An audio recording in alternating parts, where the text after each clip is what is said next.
débat général.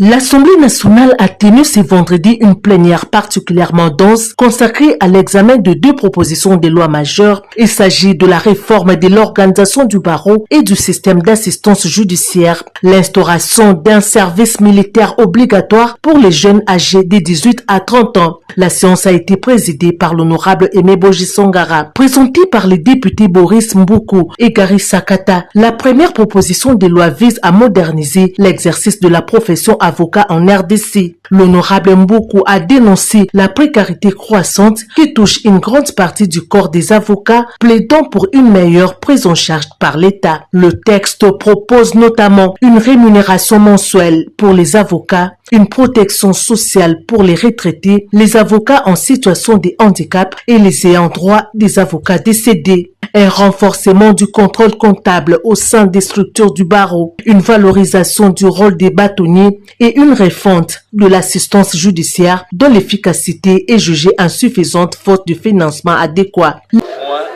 où j'ai senti que cette loi est en train de supprimer le corps des défenseurs judiciaires. Vous savez, le programme du chef de l'État qui nous a été soumis lors de ce quinquennat et de pouvoir créer de l'emploi. Alors pour moi, je me suis dit avec cette loi, on dirait on veut mettre les défenseurs judiciaires en chômage. Il y a plus de 10 000 défenseurs judiciaires dans ce pays qui nourrissent leurs familles. Aujourd'hui, cette loi dit que les défenseurs judiciaires ne peuvent pas œuvrer partout où il y a le barreau, où il y a une section de barreau. Je me pose la question, où dans ce pays, on va trouver, dans quelle province où on trouve que le barreau n'est pas installé?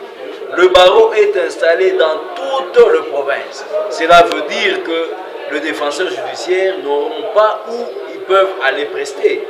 D'autant plus qu'il y a déjà une limitation. Les défenseurs judiciaires ne prestent pas au niveau du tribunal près la cour d'appel. Ils ne sont qu'au niveau du tribunal de grande instance et du tribunal de paix.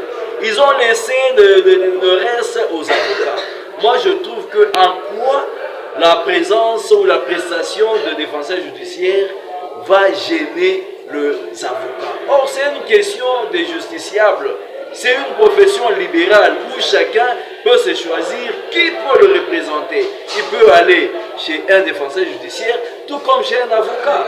Moi, je trouve que c'est un conflit de compétences qu'on laisse les défenseurs judiciaires œuvrer librement. On n'a pas besoin de créer des conflits. Lorsqu'une loi doit être proposée, c'est pour résoudre un problème dans la société, pas pour venir créer des problèmes. Nous ne voulons pas que demain ou après-demain, que les défenseurs judiciaires fassent de marche dans des provinces parce qu'on veut supprimer ces corps-là. Voilà notre intervention du jour.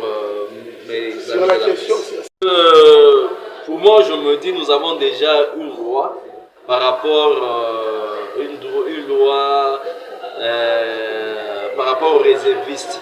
Je pense que ça doit être,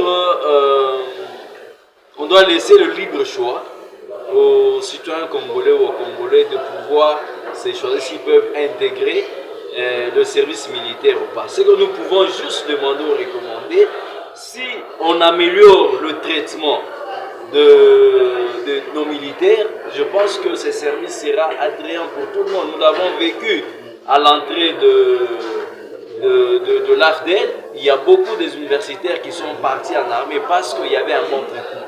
La meilleure des solutions est d'améliorer le traitement de nos FARDC.